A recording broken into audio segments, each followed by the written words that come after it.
So I made a part one about this, about talking about how I think anyone in the UK can actually start to build wealth, and what I'm doing personally, one of the things I'm doing. So I talked about getting rid of debt. I talked about saving a startup emergency fund, which, we are now at the point whereby you've got out of debt. The next step is to then increase that emergency fund between 3 to 6 months.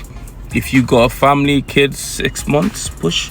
If you don't have 3 months, right, depending on your sector, depending on how the ease of finding work in your sector.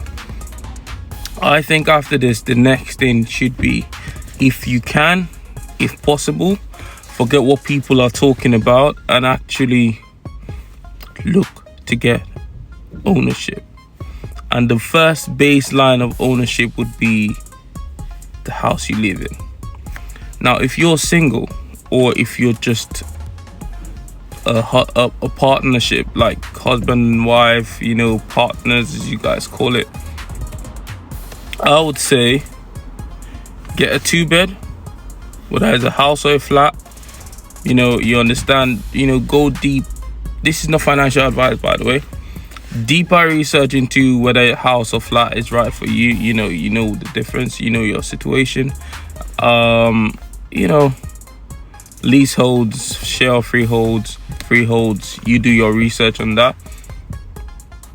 And the moment you've done that, get at least a 2-bed.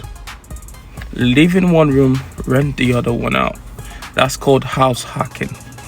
This way you can start your journey in the property ladder, build capital by appreciation of the property, and also you own something and somebody else pays part of it for you.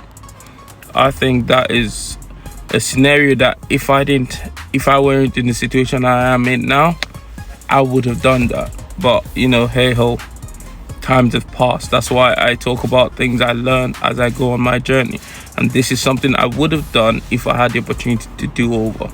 But you have the opportunity, if you've not done it, to get on the ladder doing this way. So that's what I'll do. And then after that, I would go into breaking down, starting long-term investing for my future self.